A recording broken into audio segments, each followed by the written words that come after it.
Judul pembahasan kita pada malam ini adalah lapar kebenaran. Ya, lapar kebenaran.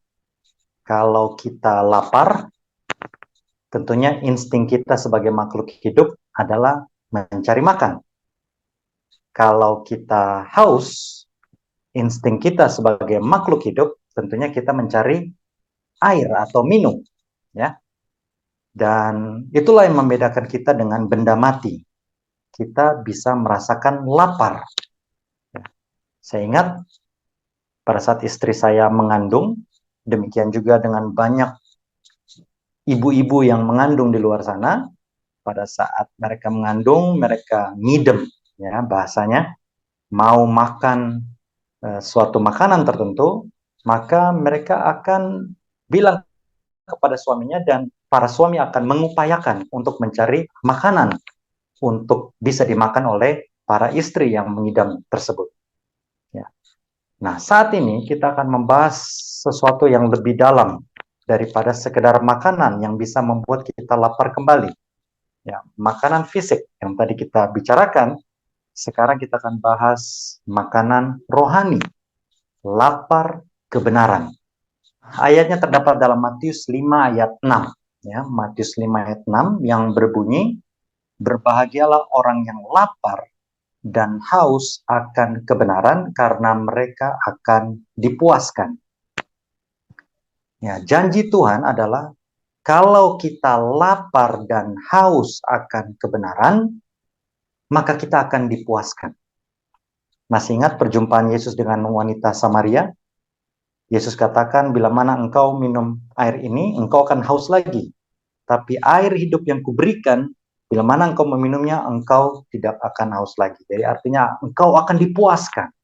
Ya, bila mana kita lapar dan haus akan kebenaran, maka kita akan dipuaskan. Itulah janji Tuhan. Artinya kita akan diberikan kebenaran itu, dan bahkan kebenaran itu akan melimpah dalam hidup kita. Nah, berbicara tentang kebenaran, pemberi kebenaran tersebut adalah Tuhan. Ya. Mazmur 42 ayat 2 dan 3 dikatakan, seperti rusa yang merindukan sungai yang berair, demikianlah jiwaku merindukan Engkau ya Tuhan. Artinya, sama seperti tadi, mungkin kita sedang ngidem atau sedang lapar akan makanan tertentu, maka kita mau makan. Demikian juga di sini dikatakan laksana rusa. Yang pasti rusa ini mungkin sepanjang hari berlari ke sana kemari dan mereka kehausan, mereka merindukan sungai yang berair. Demikianlah jiwaku merindukan Engkau ya Tuhan. Pertanyaannya, bagaimana dengan Bapak, Ibu, Saudara-saudari sekalian? Apakah kita semua merindukan Tuhan sama seperti rusa merindukan sungai yang berair? Pertanyaan yang sangat penting untuk kita jawab di dalam hati kita masing-masing. Apakah kita bisa menghabiskan waktu untuk menonton film berjam-jam lamanya, tetapi mungkin bila mana kita mendengarkan firman atau kita membaca Alkitab, maka 10-15 menit sudah terlalu lama. Ya. Apakah kita merindukan Tuhan di dalam hati kita? Kita bisa jawab di dalam hati kita masing-masing. Di ayat 3 dikatakan, jiwaku haus kepada Tuhan yang hidup. Bilakah aku boleh datang melihat Tuhan? Ya. Kapan aku bisa melihat Tuhan? Kalau saudara-saudari mengingat peristiwa Musa pada saat dia hendak melihat Tuhan, lalu Tuhan katakan bahwa tidak ada yang bisa melihat aku. Tetapi Tuhan penuhi apa yang Musa inginkan, walaupun cuma ya sedikit saja. Ya, kita tahu bahwa kalau kita tahu ceritanya, Musa bisa melihat bagian belakang daripada Tuhan saja, ya, dan itu pun karena dengan kasih karunia-Nya Tuhan tutup ya dengan tangannya yang maha kuasa itu. Tetapi diberikanlah kurang lebih sekilas ya kepada Musa karena Musa menginginkan atau ingin melihat Tuhan. Lalu saudara-saudara sekalian, kembali pertanyaan yang tadi saya tanyakan. Bagaimana saudara-saudari kita semua, apakah kita benar-benar merindukan Tuhan atau tidak? Banyak orang yang berkata bahwa ya saya rindu untuk melihat Tuhan. Ya, kita semua tentunya bila mana kita rajin membaca Alkitab, kita tahu, kita melihat tanda-tanda kedatangan Yesus Kristus, Tuhan kita Yesus Kristus, kita tahu tanda-tandanya sudah sangat dekat. Ya. Tetapi yang sangat disayangkan, jangankan orang luar, tetapi di kalangan orang Kristen sendiri, banyak yang tidak merindukan Tuhan. Mungkin banyak dari antara kita yang berbicara bahwa saya merindukan Tuhan. Saya mau Tuhan Yesus datang segera. Tetapi kehidupan kita sehari-hari membuktikan sebaliknya. Bahwa kita tidak mau Tuhan untuk datang segera. Karena kita masih menikmati dunia ini. Ya. Suatu pemandangan yang kontras, saudara-saudara sekalian. Saya pernah di suatu gereja. Pada saat khotbahnya jam setengah 12 baru dimulai, atau bahkan jam 12 kurang, orang-orang sudah mulai melihat jam. Karena memang jam makan siang jam 12 biasanya. Dan mereka sudah mulai gelisah. Tetapi di kesempatan yang berbeda, di gereja yang berbeda, saya lihat juga pada saat itu waktu menunjukkan jam setengah 12 atau bahkan 12 kurang. Lalu kebetulan pernah suatu kali saya katakan, karena memang pada saat itu sahabat itu saya yang diundang untuk berbicara. Lalu saya katakan dari awal, maaf Bapak Ibu, saudara-saudara sekalian, waktu sudah jam 12 kurang. Saya baru mulai berbicara. Topik saya ya ada sekian banyaknya. Jadi akan memakan waktu lebih dari 15 menit. Lalu respon daripada jemaat itu saat itu adalah, tidak apa-apa, silakan beritakan firman itu, tidak boleh dipotong, karena itu sudah dipersiapkan, itu firman dari Tuhan sampai selesai, tidak apa-apa, diundur waktu makan siang, tidak apa-apa.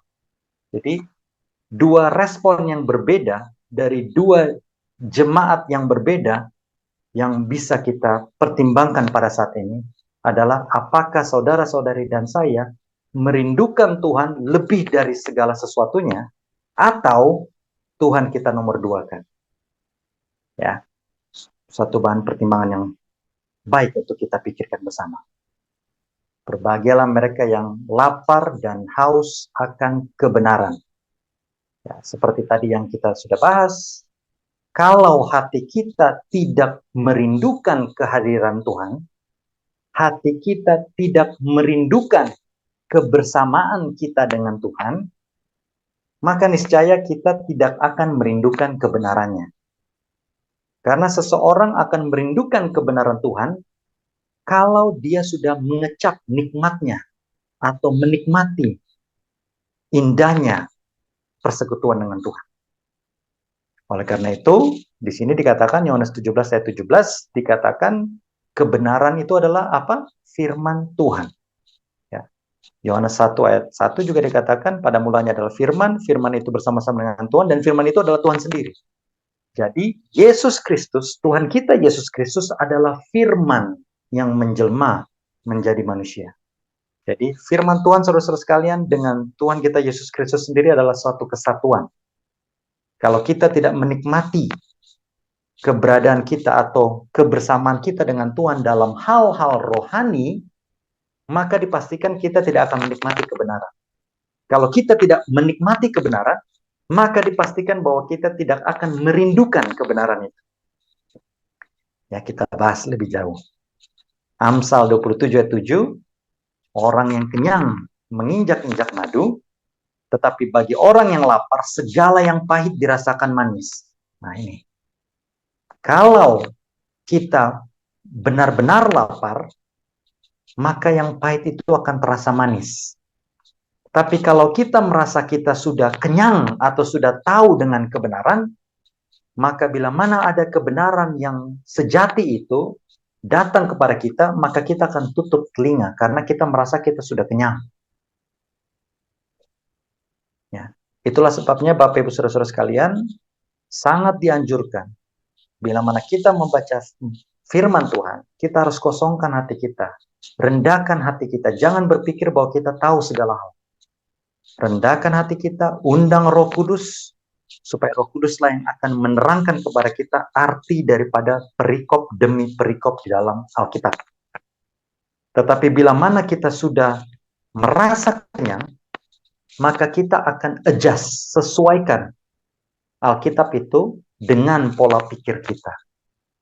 Sama seperti seseorang yang mungkin merokok atau minum minuman keras, lalu pada saat membaca Alkitab, segala sesuatunya akan diatur sehingga pola pikirnya bisa diikuti oleh Alkitab. Ya. Itulah sebabnya sekarang ada doktrin-doktrin yang mengatakan bahwa pada saat perjamuan pernikahan di Kana, Tuhan Yesus bukan sekedar membuat air menjadi anggur, tetapi bahkan Tuhan Yesus membuat air menjadi anggur yang berfermentasi atau alkohol, sehingga orang-orang pada saat itu mabuk di Kana. Ada doktrin seperti itu, ya. Doktrin rokok. Rokok itu dari tembakau, tembakau itu dari tumbuhan, tumbuhan itu adalah dari alam, alam ciptaan Tuhan. Maka tidak apa-apa kalau kita menikmati alam ciptaan Tuhan. Lihat, segala sesuatunya diatur berdasarkan pola pikir kita. Kenapa? Karena kita sudah merasa kenyang. Kita tidak mau merendahkan hati kita untuk mengikuti firman Tuhan. Padahal ada banyak ayat di dalam Alkitab yang mengatakan bahwa anggur itu adalah pencemooh, tidak baik bagi kita bila mana kita terhunyung-hunyung oleh karenanya. Ya, ada ayat juga dalam Alkitab juga dikatakan pemabuk tidak akan masuk ke dalam kerajaan surga. Ya, dan banyak lagi hal lain-lainnya. Kenapa? Karena kita merasa kenyang, maka kita tidak menerima doktrin-doktrin kebenaran yang sejati itu. Sebaliknya, kita lihat di dalam Ibrani 4 ayat 12 dikatakan firman Tuhan hidup dan kuat dan lebih tajam daripada pedang bermata dua manapun. Menusuk amat dalam sampai memisahkan jiwa dan roh, sendi-sendi dan sumsum. Dia sanggup membedakan pertimbangan dan pikiran hati kita. Artinya saudara-saudara sekalian, bila mana kita merendahkan hati kita, kita lapar akan kebenaran, walaupun kebenaran itu pahit, ya, walaupun kebenaran itu benar-benar menusuk kita teramat dalam, menyakiti hati kita, maka kita tetap akan terima. Kenapa? Karena itu firman Tuhan. Thus said the Lord. Karena itu firman Tuhan, apapun yang Tuhan katakan, saya akan ikuti. Walaupun mungkin pahit, walaupun mungkin tajam. Ya. Saya tidak tahu dengan Bapak Ibu saudara-saudara sekalian, tetapi sangat banyak, terlalu banyak bahkan di dalam kehidupan saya, bila mana saya membaca firman, firman itu menyakiti hati saya. Mengapa? Karena terlalu banyak hal ketidaksempurnaan dalam diri saya, sehingga bila mana saya membaca firman, firman itu sangat menegur saya. Dan saya tidak tahu Bapak Ibu saudara-saudara sekalian, pada saat saya mendengarkan khotbah saja, saya lebih suka khotbah-khotbah yang menegur saya. Pada saat saya membaca firman, saya kosongkan hati saya baca firman, saya berdoa supaya Tuhan memberikan kepada saya apa yang Ia mau supaya saya pelajari, dan kebanyakan dari firman yang saya baca menegur saya. Ya, menegur saya pribadi. Saya tidak mau dimanja oleh pemikiran bahwa saya ini sudah benar. Karena pada saat, the moment I feel, pada saat saya merasa righteous, benar, disitulah saat saya merasa kenyang dan saya tidak akan merindukan kebenaran. Itu yang bahaya. 2 Timotius 3 ayat 15 dan 16. Ingatlah juga bahwa dari kecil engkau sudah mengenal kitab suci yang dapat memberi hikmat kepadamu dan menuntun engkau kepada keselamatan oleh iman kepada Kristus Yesus. Ingat, kita memiliki iman karena kita membaca firman. Ya, bersyukurlah kita yang sudah hidup di dalam rumah tangga Kristen. Karena sangat disayangkan fenomena yang terjadi sekarang ini, bila mana dari kecil sudah Kristen, menjadi Kristen hanya karena mengikuti agama orang tua, maka tidak didalami imannya tersebut, firman Tuhan tersebut, maka cepat atau lambat menjadi Kristen ateis. Identitasnya Kristen, tetapi sebenarnya tidak percaya kepada Yesus dan firman-Nya. Tapi kita kembali di ayat ini dikatakan, dihimbau untuk mengingat, ya, mempelajari kitab suci itu dan akan menuntun kita kepada keselamatan oleh iman kepada Kristus Yesus. Dan ingat, segala tulisan yang diilhamkan Tuhan, Alkitab yang kita punya di rumah kita masing-masing, bermanfaat untuk apa? Mengajar. Dan bukan cuma mengajar, menyatakan kesalahan. Itulah sebabnya tadi saya katakan, pada saat kita membaca firman dan kesalahan kita dinyatakan oleh firman itu, oleh dorongan Roh Kudus, pertanyaannya, apakah kita akan menolak dan membenci Tuhan, atau kita akan merendahkan hati kita bahwa memang saya tidak layak, dan kita berdoa kepada Tuhan, Tuhan tolong ubah saya, supaya saya bisa berjalan selaras dengan kehendak Tuhan. Dan bila mana kita sudah dinyatakan kesalahan kita mau berubah, maka kelakuan kita akan diperbaiki. Ya. Pengetahuan itu akan mendorong kita untuk memperbaiki kelakuan kita dengan bantuan Roh Kudus. Dan akan mendidik kita dalam kebenaran. Jadi Bapak Ibu Saudara-saudara sekalian, jangan berpikir bahwa dengan membaca firman itu maka kita akan baik-baik saja dan pergolakan dalam sanubari kita, hati kita. Kenapa? Karena pada saat kita membaca firman, pasti ada pergolakan. Kita akan ditegur. Ya, ada banyak teguran dalam firman Tuhan, dan saya sudah alami. Hampir setiap saya baca firman, saudara-saudara sekalian, ada banyak sekali teguran yang saya dapatkan. Ya. Dan pada saat itulah, saya memutuskan, saya mau diubah oleh kuasa Roh Kudus, menjadi sejalan dengan firman Tuhan, atau saya mau mengeraskan hati saya, dan saya tidak mau dengar. Entah saya menjadi tidak percaya dengan firman Tuhan, atau saya percaya tapi saya akan pilih-pilih firman. Kalau firman ini tidak setuju dengan saya, maka saya akan bersikap seakan-akan saya tidak pernah baca firman itu. Ya. Atau lebih parah, saya akan adjust. Sesuaikan Alkitab itu dengan pola standar pemikiran dan gaya hidup saya. Ya, luar biasa.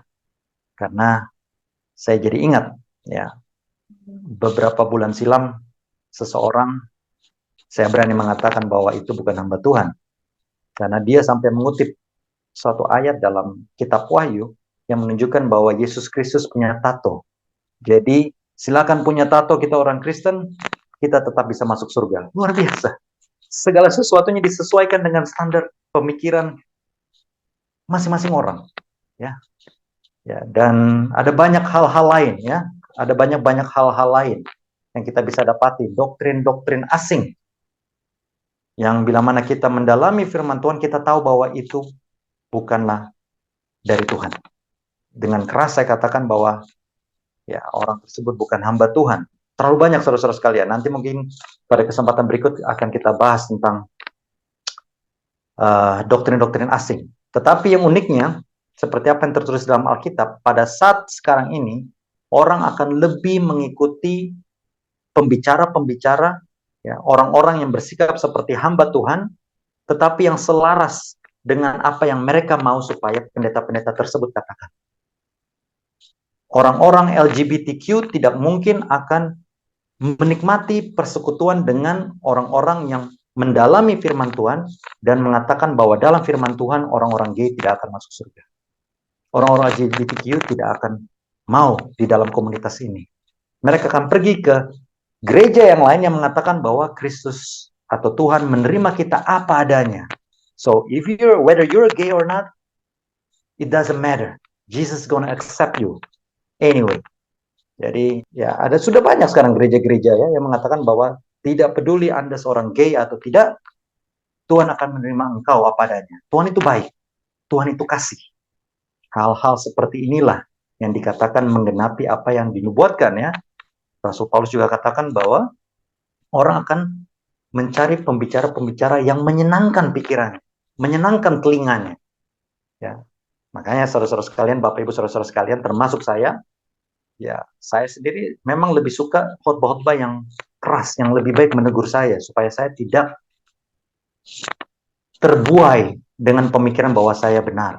Saya rindu kebenaran, dan saya mengajak kita semua pun untuk rindu kebenaran. Ya, kalau salah diperbaiki, ya, banyak baca firman Tuhan, maka kita akan diubah. Nah, ironisnya sekarang ini banyak orang yang mengatakan bahwa kita beriman kepada Kristus, tetapi tidak pernah baca firman. Bagaimana itu? Makanya Roma 10 ayat 17 dikatakan iman timbul dari pendengaran, dan pendengaran oleh firman Kristus. Nah, sekarang bagaimana kita mengatakan bahwa kita ini beriman, tapi kita tidak pernah baca Alkitab? Tidak bisa. Ya. Tadi Yohanes 17 ayat 17 dikatakan, biarlah kita dikuduskan. Itulah doa Yesus Kristus, supaya kita dikuduskan. Bukan dikuduskan oleh persekutuan antara kita dengan sesama kita. Ya, makanya sekarang prinsip ecumenical atau oikumene, persatuan gereja-gereja. Ya, terlihat baik, tetapi hanya didasari oleh persekutuan gereja-gereja. Padahal Yohanes 17 ayat 17 dikatakan, kita ini dikuduskan itu bukan hanya karena persekutuan, tetapi oleh firman Tuhan. Oleh sebab itu ada pepatah sola scriptura, back to the Bible and to the Bible only. Apa kata Alkitab? Apa kata firman Tuhan? Bukan kata saya, bukan kata pendeta, bukan kata gereja sekalipun, tetapi apa kata firman Tuhan. Itulah yang harus kita ketahui. Ya, apakah kita lapar dan haus akan kebenaran, atau kita hanya lapar dan haus akan atensi, ya, atau akan persekutuan. Ya, mungkin kita ke gereja hanya sekedar bersekutu, hanya sekedar mencari teman, dan lain-lain, alasan-alasan lain. Hari ini kita ditegur. Apakah kita benar-benar mencari persekutuan dengan Tuhan dan kebenarannya, atau tidak? Mazmur 1 ayat 1 dan 2, berbahagialah orang yang tidak berjalan menurut nasihat orang fasik, yang tidak berdiri di jalan orang berdosa, dan yang tidak duduk dalam kumpulan pencomooh. Yang tadi saya katakan, orang benar tidak akan tahan duduk di kumpulan orang-orang yang tidak suka akan firman Tuhan. Ya. Ya. Perhatikan baik-baik. Ya. Jadi kembali, orang benar tidak akan tahan untuk bersama-sama berkumpul dengan orang-orang yang tidak suka akan firman Tuhan. Karena nggak nyambung. Mungkin orang benar akan berbicara tentang firman Tuhan, hal-hal yang rohani. Orang-orang yang dunia akan berbicara tentang hal-hal yang sekuler. Sehingga mereka tidak akan saling tahan dalam kumpulan yang berbeda prinsip. Ya. Tetapi di sini dikatakan ayat 2, kata kunci untuk kita semua. Bila mana kita mau menjadi orang benar, di kumpulan orang benar, kesukaan kita apa? Taurat Tuhan, hukum Tuhan, dan merenungkan firman Tuhan itu, Taurat Tuhan itu siang dan malam. Saya sering katakan bahwa terlalu banyak dari antara kita mungkin yang mendengarkan khotbah, dan itu tidak salah, saudara-saudara sekalian. Kita mendengarkan khotbah, kita membaca buku penjelasan tentang Alkitab, ya, itu tidak salah. Tetapi jangan sampai itu menggantikan hubungan kita dengan Tuhan secara langsung, yakni membaca Alkitab secara langsung. Karena buku-buku tentang Alkitab adalah buku-buku penjelasan tentang Alkitab. Dan syukur-syukur pengarangnya itu sejalan dengan firman Tuhan. Tetapi bila mana pengarangnya itu adalah orang yang menyimpang dari firman Tuhan, maka kita akan terbawa suasana dan kita akan menyimpang dari firman Tuhan. Yang paling ampuh adalah kita baca firman Tuhan, sebelumnya dahului dengan doa, kita minta kuasa Roh Kudus untuk menjelaskan kita secara langsung, dan yang terutama adalah kerendahan hati saudara-saudari dan saya. Bila mana kita mempunyai sudah punya mindset tersendiri, baru kita membaca Alkitab, maka otomatis kita akan cenderung memilah-milah firman. Bila mana firman itu datang mendukung opini kita akan terima dengan baik. Tetapi bila mana firman itu datang dan menegur kita, dan berbeda dengan cara pandang kita, maka kita tidak akan menerima firman itu. Nah, itu bahaya. Jadi jangan pilih-pilih firman. Terima semua firman Tuhan, dan biarlah firman Tuhan itu akan mengubah kita semua. Itulah yang idealnya, ya. Kembali, bila mana kita menyukai firman Tuhan, maka kita akan rindu untuk berfellowship atau berkumpul, berkomunitas dengan orang-orang yang juga menyukai firman Tuhan, dan kita akan membahas firman Tuhan lebih dalam. Itulah sebabnya dalam Kisah Para Rasul 17 ayat 11, ya, orang-orang Yahudi di Berea, ya, ini di Berea, lebih baik hatinya daripada orang-orang Yahudi di Tesalonika. Kenapa? Karena lihat nih, mereka menerima firman itu dengan segala kerelaan hati. Kalau bahasa Inggrisnya itu with all eagerness. Benar-benar siap untuk melakukan apa yang Tuhan bilang. Ya, itu yang tadi saya katakan. Apakah kita cukup rendah hati untuk melakukan segala sesuatu yang Tuhan ingin kita lakukan? Ya, atau kita punya mindset tersendiri, saya cuma mau terima yang baik-baik saja yang saya mau lakukan. Nah, tidak ya. Orang-orang di Berea, orang Kristen Berea, dengan rela hati menerima firman itu, setiap hari mereka menyelidiki kitab suci. Ini luar biasa. Bahkan sekelas Rasul Paulus pun harus diselidiki. Benar nggak yang dikatakan oleh Rasul Paulus? Kalau tidak sesuai dengan kitab Taurat, tidak sesuai dengan firman Tuhan, wah, berarti Rasul Paulus ini nabi palsu. Jadi mereka selidiki. Apakah semuanya itu benar demikian, sesuai dengan yang mereka selidiki di kitab suci. Nah, itulah sebabnya saudara-saudara sekalian dihimbau kita semua, ayo, ya, ayo kita baca firman. Bukan suatu hal yang kebetulan, bila mana Matius 6 ayat 33 dikatakan, carilah dahulu kerajaan Tuhan dan kebenarannya. Carilah dahulu kerajaan Tuhan dan kebenarannya. Ingat, kita disuruh mencari. Kita tidak disuruh sekedar membaca atau menerima begitu saja.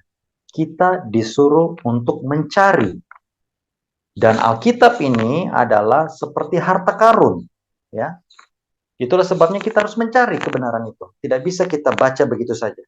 Ya, kecuali mungkin seperti anak saya, ya, masih umur 6, ya, atau anak-anak lain masih umur, ya, baru bisa baca 6, 7, 8 tahun, silakan membaca Alkitab, orang tua yang menjelaskan.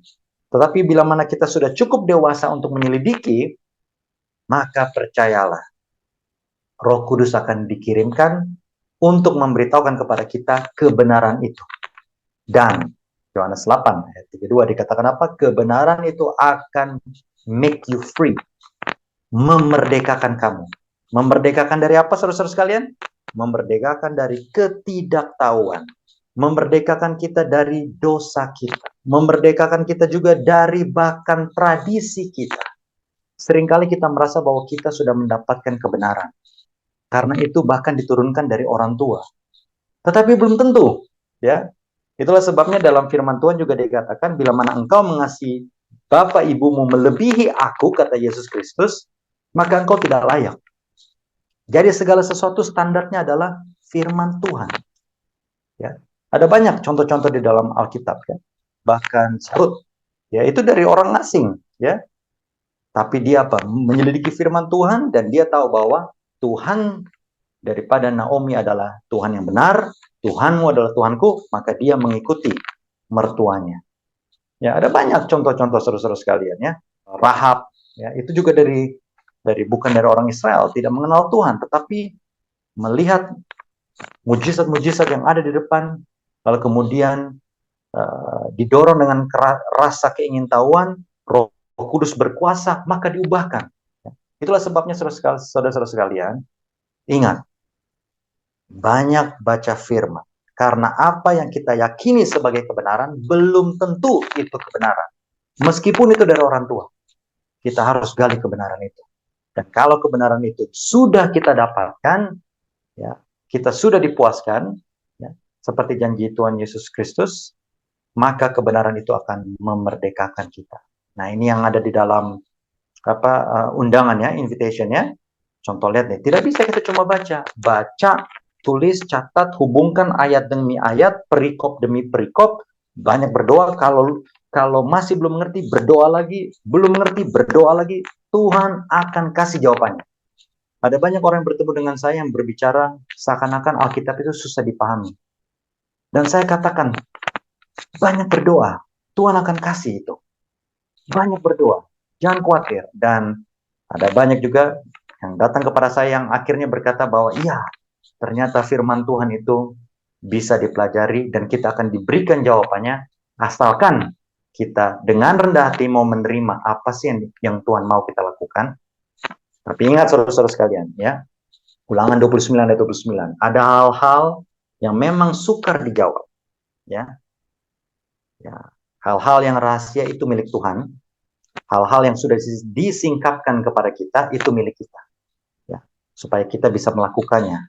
Oleh sebab itu, puji syukur kepada Tuhan, walaupun Alkitab saya penuh dengan tanda tanya, ada beberapa hal yang saya benar-benar rindu untuk mendapatkan kebenaran itu, tapi saya bertekad, saya mau masuk surga, saya mau tanyakan langsung kepada Guru Agung kita bersama, yaitu Yesus Kristus. Nah, kabar baiknya saudara-saudara sekalian, sepanjang saya membaca Alkitab, ya, tidak ada keraguan dalam hal doktrin keselamatan. Nah, ini luar biasanya. Doktrin keselamatan itu luar biasa, crystal clear kalau bahasa Inggrisnya. Artinya sangat jelas. Tidak ada satupun dari antara kita yang bisa masuk surga dengan kuat kita sendiri. Kita perlu juru selamat. Dan di dalam kitab Ibrani dikatakan bahwa tanpa penumpahan darah tidak ada penebusan. Itu sebabnya kita bersyukur karena Yesus Kristus sudah mati untuk menebus kita dari dosa kita. Sangat disayangkan terlalu banyak orang menganggap enteng dengan darah Yesus Kristus. Sehingga mereka terus melakukan dosa itu. Sehingga kitab Ibrani juga menegur orang-orang tersebut. Karena mereka menyalibkan Yesus berulang-ulang. Dan berpikir bahwa akan ada penebusan yang kedua kalinya. Tidak ada lagi. Ya, Ibrani 9 katakan apa? Sama seperti manusia, mati, kemudian satu kali, lalu kemudian bangkit dan siap dihakimi, demikian pula kita. Selagi kita masih ada kesempatan bertobat, bertobat sebelum terlambat. Ayat terakhir, Matius 7.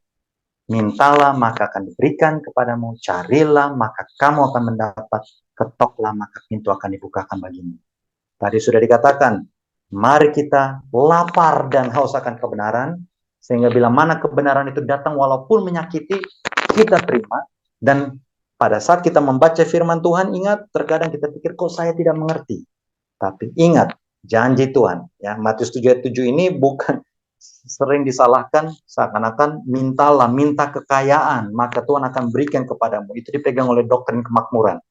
Ya, teologi kemakmuran. Tapi di sini dengan jelas ya, ada ayat selanjutnya juga dikatakan apa? Tentang Roh Kudus. Bila mana kita minta Roh Kudus itu, maka Tuhan akan sangat siap untuk memberikan Roh Kudus sehingga memberikan kepada kita segala sesuatunya. Ya, termasuk perasaan kita bersalah karena kita sudah menyakiti Tuhan dengan berdosa contohnya, dan juga Roh Kudus, peran Roh Kudus adalah mengingatkan kita. Yohanes ya, dalam kitab Yohanes 14 ayat 26 ya, dikatakan kita diberikan Roh Kudus supaya Roh Kudus mengingatkan kepada kita segala sesuatu yang telah dikatakan Yesus Kristus dan penjelasannya segala sesuatunya. Nah, pertanyaannya, bagaimana bisa kita diingatkan kalau kita tidak pernah baca Alkitab? Nah, itu ya. Jadi saudara-saudara sekalian, pada malam ini kita diajar kembali untuk lapar akan kebenaran, merindukan keberadaan, kebersamaan kita dengan Tuhan, ya, dan kebenarannya. Carilah dahulu kerajaan Tuhan dan kebenarannya, maka semuanya itu akan ditambahkan kepadamu. Ya, jadi jangan khawatir tentang hal-hal yang kecil lainnya, cari dulu kebenaran Tuhan, ya. Lihat, baca dulu firman Tuhan, maka segala sesuatunya akan ditambahkan kepada kita. Itulah doa dan harapan kita semuanya. Sekarang kita memasuki jam diskusi dan tanya jawab, saudara-saudara sekalian. Bila mana ada yang mau menambahkan atau ada yang mau bertanya, silakan. Di tema kita atau pembahasan kita mengenai kebenaran. Nah, kita berbicara tentang kebenaran ini, apakah ini kebenaran mutlak atau kebenaran, karena saya pernah mendengar suatu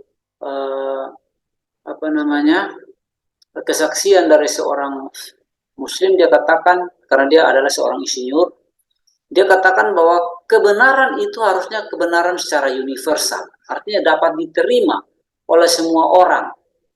Kalau hanya diterima oleh satu orang, nah itu tidak dianggap sebagai sebuah kebenaran. Nah ini ada pertanyaannya, kalau begitu gereja mana yang memiliki kebenaran ini, Bang? Karena denominasi kita ini terlalu banyak, jadi akhirnya kan kita tidak tahu mana itu kebenaran.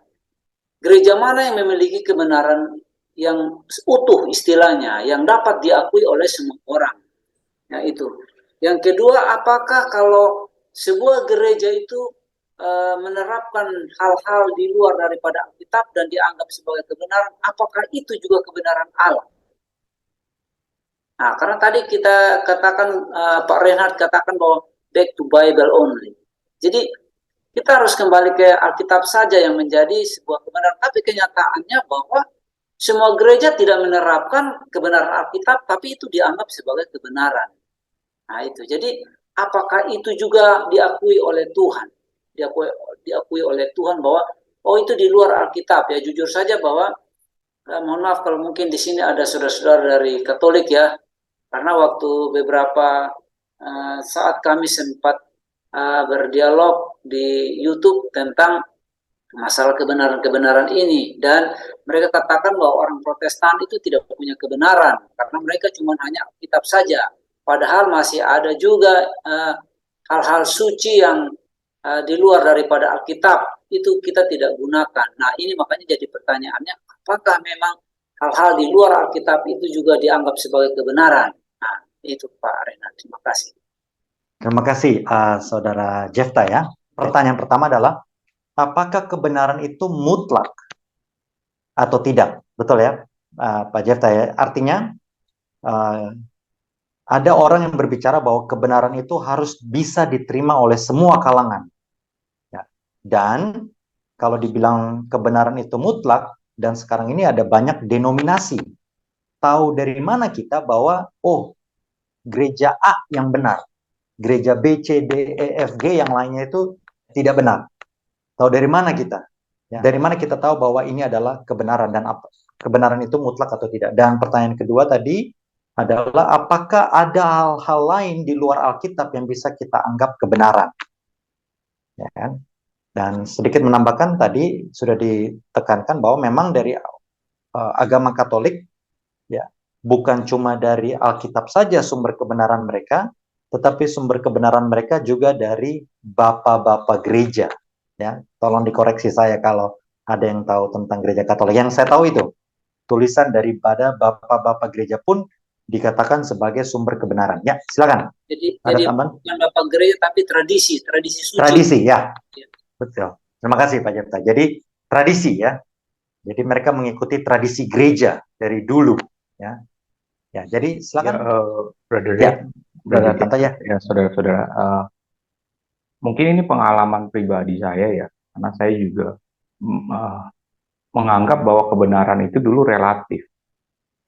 Dan ini menjadi perdebatan sengit saya.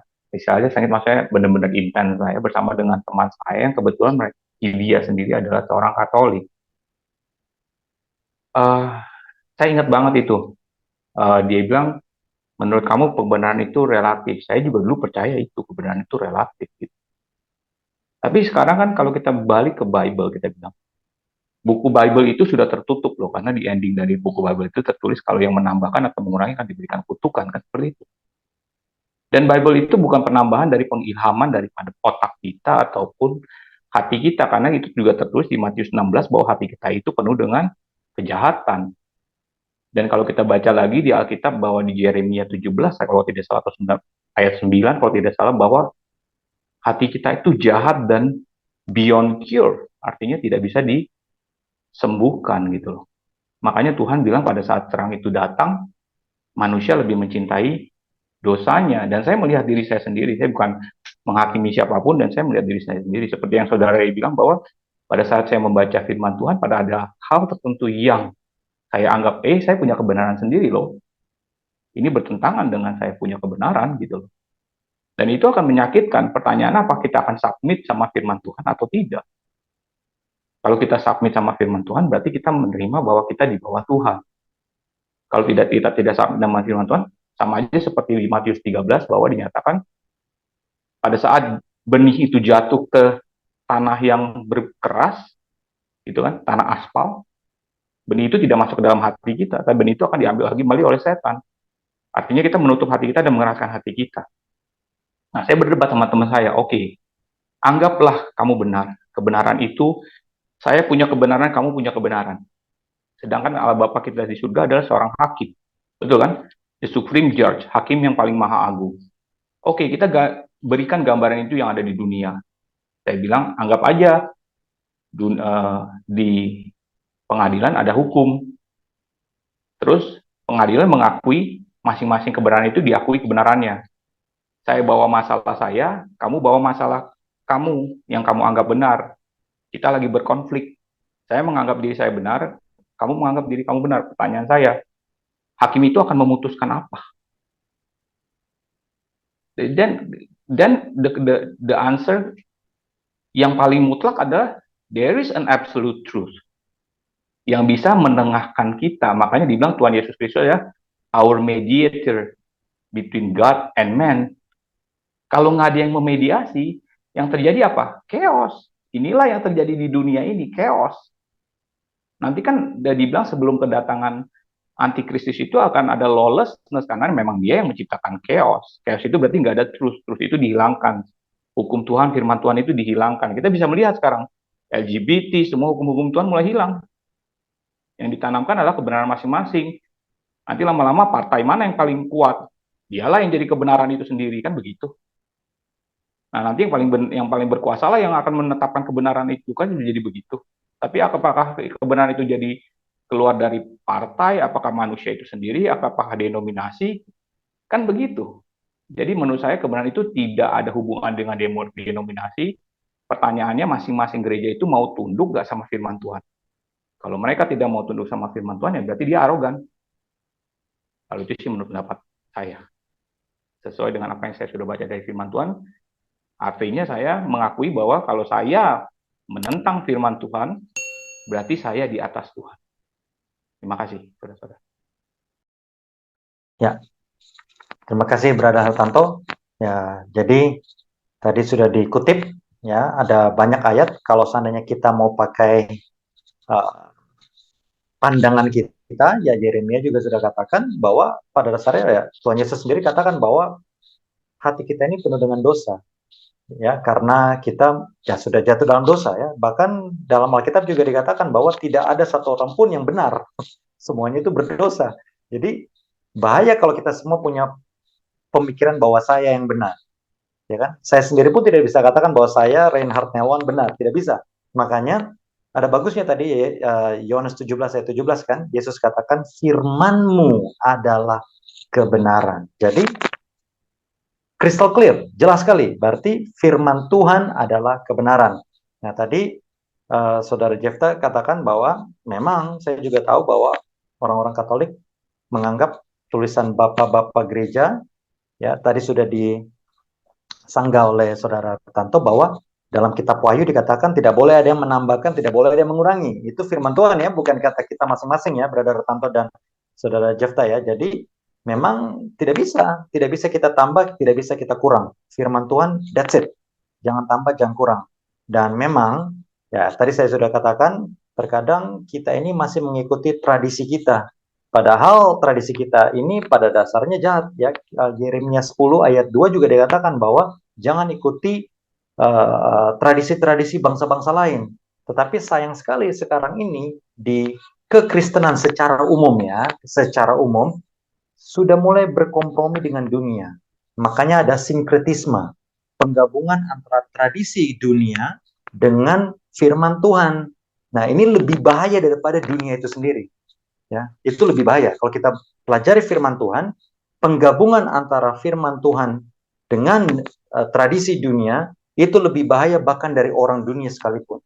Ya, makanya ada ayat-ayat di Alkitab yang benar-benar kita menjadi batu sandungan buat orang lain, dan benar-benar nama Tuhan itu menjadi jelek. Ya, we are defaming, menjadi namaku dibusukkan oleh karena engkau di tengah bangsa-bangsa. Ada banyak. ya, ayat-ayat dalam Alkitab. Jadi kembali, kebenaran itu mutlak, dan it's not about, bukan masalah denominasi, tetapi masalah apakah gereja tersebut, gereja apapun itu, apakah mereka takluk kepada firman Tuhan atau tidak. Karena ada juga ayatnya di Wahyu 14 ayat 12, Wahyu 12 ayat 17, ingat saya itu semua, ya. Dan ayat-ayat lainnya yang mengatakan bahwa ciri khas umat yang sisa adalah mereka mematuhi perintah-perintah Tuhan. Nah, itu luar biasa. Jadi kalau ada gereja yang tidak mematuhi perintah Tuhan, dengan lantang saya katakan bahwa ya itu salah. Bukan saya yang mengatakan itu salah, tapi memang firman Tuhan katakan itu salah. Jadi bukan saya, tapi memang firman Tuhan katakan. Makanya di Yeskiel 22 ayat 26 juga dikatakan kan, imam-imam memperkosa hukum Tauratku. Jadi sudah tidak membedakan lagi mana yang kudus, mana yang tidak. Semua dicampur aduk. Nah, ini yang bahaya. Sinkretisme.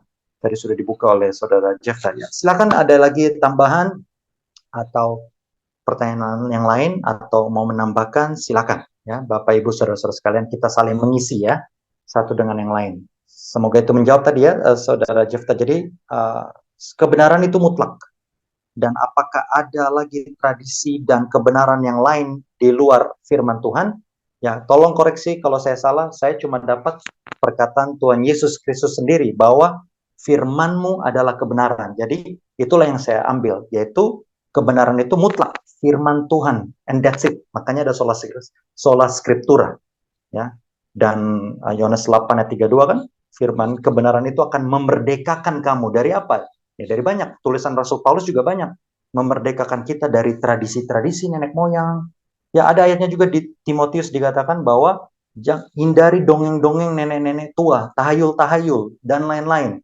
Ya kan? Jadi kita tidak bisa gabungkan antara tradisi-tradisi ya dengan firman Tuhan. Fatal, tidak bisa. Ya, tidak ada tengah-tengah antara firman Tuhan dan dunia. It's your choice. Pilih mana? Firman Tuhan atau dunia. Tidak bisa digabung. Tapi ya kenyataannya tadi saudara Jefto sudah katakan sendiri bahwa ya ini kebenaran yang agak pahit ya, terutama bagi umat Katolik ya, karena memang mereka juga menggabungkan firman Tuhan dengan tulisan-tulisan bapak-bapak dulu, tradisi-tradisi gereja zaman dahulu yang saya tidak dapat dia punya fondasi Alkitab. Silakan, Bapak Ibu saudara-saudara sekalian, ada tambahan lain atau pertanyaan? Silakan. Ini sedikit sih. Kemarin saya ada cerita ya. Ini kesaksian sih. Makanya saya bilang saya mengajarkan bagaimana di ulangan 6 itu saya dulu berpikir gitu, gimana saya mengajarkan anak saya tuh pagi, siang, sore harus dengan firman Tuhan gitu kan. Tapi semakin hari, semakin saya mengerti firman Tuhan, saya baru melihat bahwa emang itulah jalan hidup kita gitu. Maksudnya firman Tuhan itu applicable di dalam kehidupan kita, benar-benar applicable. Jadi kemarin saya ada satu gym, saya suka berolahraga. Kebetulan ada satu pengajar itu, dia itu adalah seorang homoseksual. Mohon maaf ya, bukan saya menghina orang homoseksual, tapi itu melanggar kebenaran firman Tuhan. Dan dia sangat proud, dia bilang, oh iya, I'm gay, something like that. Nah, ini dia akan mengajar di sana, dan ada salah satu dari ibu-ibu yang berlatih di sana juga bilang, padahal dia seorang Kristen yang taat. Nah, ini saya jadi pertanyaan gitu. Ketaatan itu dasar dia apa? Apakah ketaatan karena dia pergi ke gereja? Apakah ketaatan karena dia bernyanyi-nyanyi? Apakah ketaatan itu karena dia melayani, ikut pelayanan? Denominasi mana yang menerima perkawinan sesama jenis? Itu menjadi pertanyaan-pertanyaan yang harus dijawab. Nah, jawaban itu kita dapatkan dari mana? Apakah dari firman Tuhan kah? Atau kita dengar dari orang-orang atau buku-buku yang tadi saudara Rainer bilang, yang menjelaskan firman Tuhan berdasarkan pikiran mereka. Nah, di sini menjadi satu pelajaran yang saya diskusikan berbarengan dengan istri saya dan anak-anak saya. Sehingga kita terbuka dari kegelapan. Sebelumnya pikiran kita itu kan mengikuti kanan dan kiri. Tuhan pernah bilang, kamu kalau tidak ada kebenaran firman Tuhan, maka kita seperti perahu yang diombang-ambing kan, di atas ombak kan, seperti busa yang diombang-ambing di atas ombak kan. Artinya kan, orang ngomong ini, benar juga ya. Ngomong orang ngomong jelas ini, iya lu ada benernya juga. Jadi kalau semuanya ada yang benar kan, maka dibilang kebenaran itu relatif, maka tidak ada yang salah. Dulu saya menganut seperti itu, saudara-saudara. Makanya saya bilang, setelah saya baca firman Tuhan, saya mendalami, tidak, apa yang semua saya pahami itu adalah salah. Saya terjebak di dalam kegelapan pikiran saya. Akhirnya firman Tuhan menerangi hati dan pikiran saya mengerti, saya bisa membedakan. Makanya Yohanes kan bilang, Rasul Yohanes kan bilang, kita harus tes semua spirit. Nggak semua spirit itu dari Tuhan. That's the dangers gitu loh. Nah ini baru kejadian kemarin. Makanya saya berdiskusi dengan istri saya karena ya itulah kesesatan. Pikiran kita sendiri menyesatkan kita loh. That's very dangerous gitu loh. Nah ini yang mungkin saya bersharing aja sih. Ini soalnya baru kejadian kemarin. Terima kasih saudara-saudara. Terima kasih Brother Tanto ya.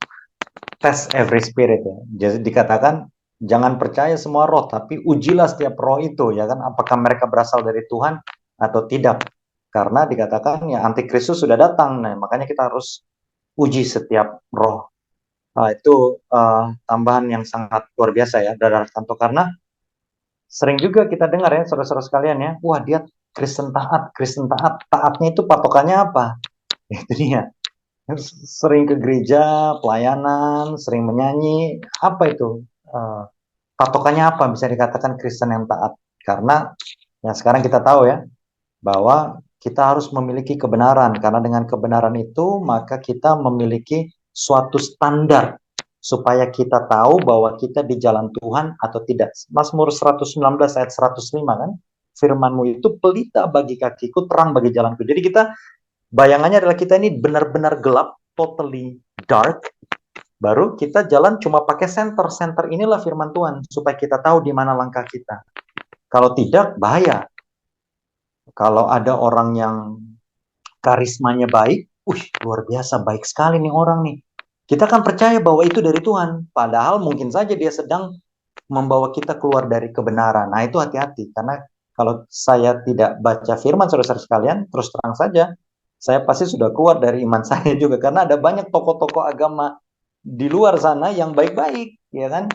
Ya, tapi kalau kita mendalami firman, tidak ada yang lebih luar biasa dari Tuhan kita Yesus Kristus. Karena dia adalah contoh yang sangat-sangat sempurna. Ya, dikatakan firman Tuhan juga katakan dia tidak berdosa. Karena Yesus Kristus itu adalah firman Tuhan sendiri. Ya. Kalau seandainya Tuhan itu bisa berubah-ubah, bahaya kita. Makanya Ibrani kan katakan bahwa Yesus Kristus sama dulu, sekarang, selama-lamanya. Firman Tuhan pun sama begitu. Tidak perlu diupdate. Ya, ada bahasa dari agama lain mengatakan bahwa kita ini agama mereka adalah penyempurnaan dari kitab Taurat kita. Firman Tuhan, saya katakan, tidak perlu diupdate. Firman Tuhan tidak perlu diperbarui, ditambah, dikurang. Malah itu akan kena kutuk. Bukan saya yang bilang, tapi kitab Wahyu katakan. Ya.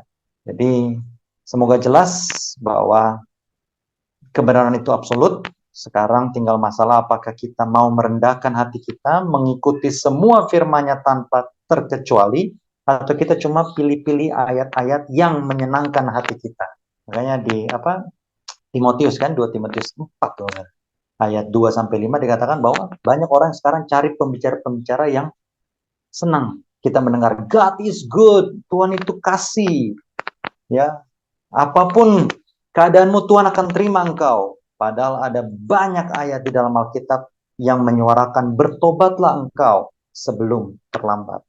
Ya, semoga itu menjadi bahan pemikiran kita bersama. Cari Tuhan, cari kebenarannya. Ingat Bapak Ibu Saudara-saudara sekalian, kebenaran Tuhan itu pahit. Ya, kebenaran Tuhan itu seperti pedang bermata dua. Tetapi ujung-ujungnya ya sama seperti obat ya. Saya makan obat pahit, tapi kalau obat itu bisa menyembuhkan saya, silakan. Sama seperti pedang bermata dua, kalau di tangan pembunuh, bahaya. Tapi kalau di tangan Tuhan yang Maha Kuasa, maka kita akan dibedah ya oleh tangan ilahi, dan kita akan diserupakan, dimold menjadi serupa dengan Kristus. Itulah yang menjadi harapan kita. Rendahkan hati kita ya, supaya Tuhan mengubah kehidupan kita. Terima kasih Brother Hartanto, Brother Jefta atas masukan-masukannya yang luar biasa. Ya, ada pertanyaan lain? Sebelumnya terima kasih Pak untuk firman Tuhannya.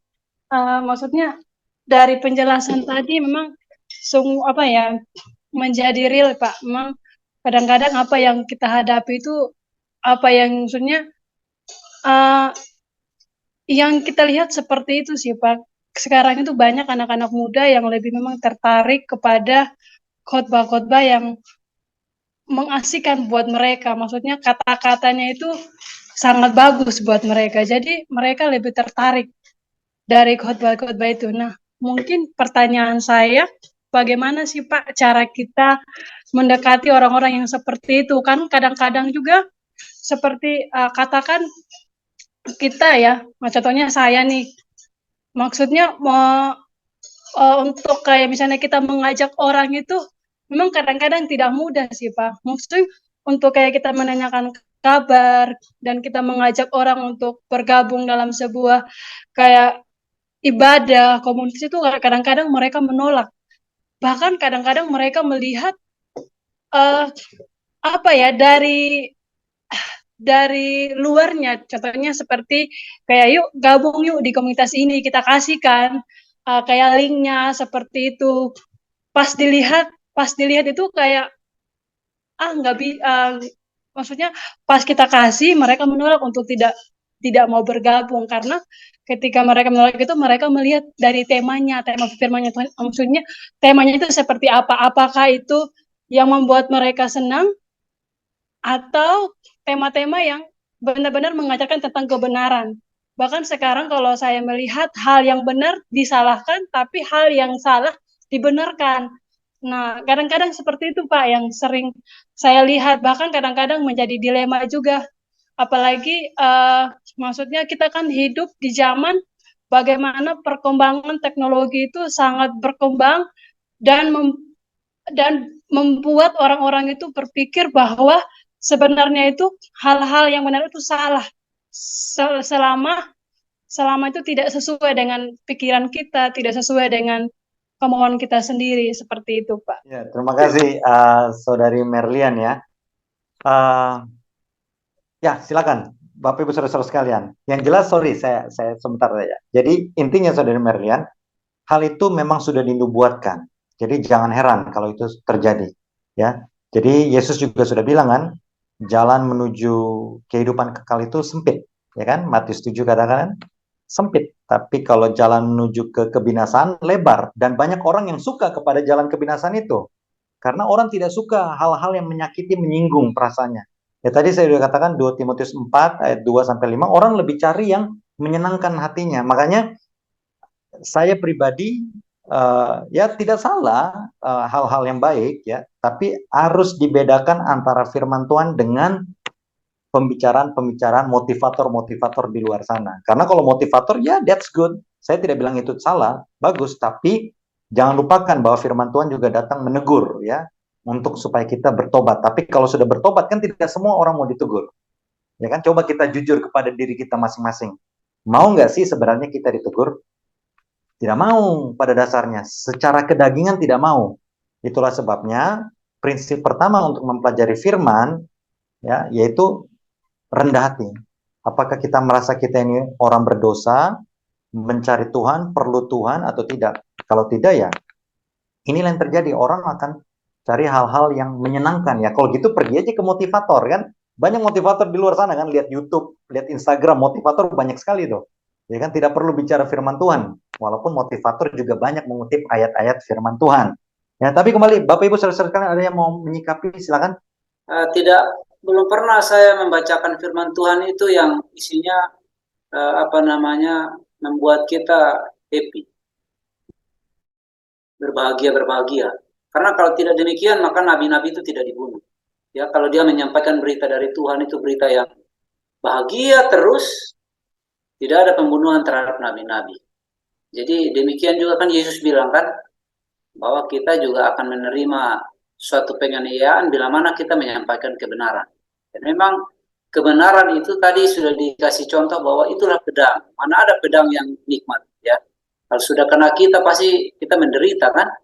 Jadi memang firman Tuhan itu seolah-olah suatu cambuk bagi kita ya untuk kita menderita. Karena memang endingnya bukan di dunia ini masalahnya. Jadi tidak ada semua orang yang bisa melihat ke sana. Dan orang-orang yang hidup di dunia ini mereka lebih menikmati keadaan dunia daripada berharap bahwa ada satu kebahagiaan yang lebih besar daripada dunia ini. Jadi sehingga itulah yang Alkitab katakan bahwa sekalipun kita berbicara kepada mereka, telinga mereka sudah tidak bisa terbuka untuk mendengar sebuah kebenaran.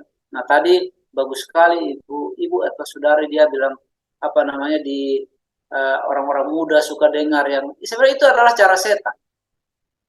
Setan tidak pernah membuat kita susah sebenarnya. Setan tidak pernah kasih kita sesuatu cobaan yang susah, tapi cobaan yang memang menyenangkan hati supaya kita lupa kepada pencipta kita, ya.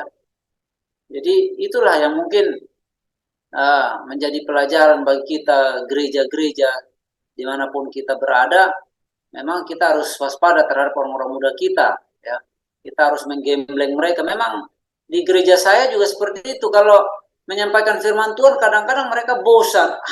Firman Tuhan lagi, firman Tuhan. Jadi dia mau tuh sesuatu cerita tentang hal-hal duniawi yang menyenangkan hati, menjadi hiburan, lelucon, tertawa. Itu menjadi hiburan mereka. Tapi sebenarnya itu adalah cara setan, ya, supaya mengalihkan pandangan kita dari kebenaran. Memang setan membuat kebenaran dan kepalsuan itu tidak terlalu berbeda jauh, kan?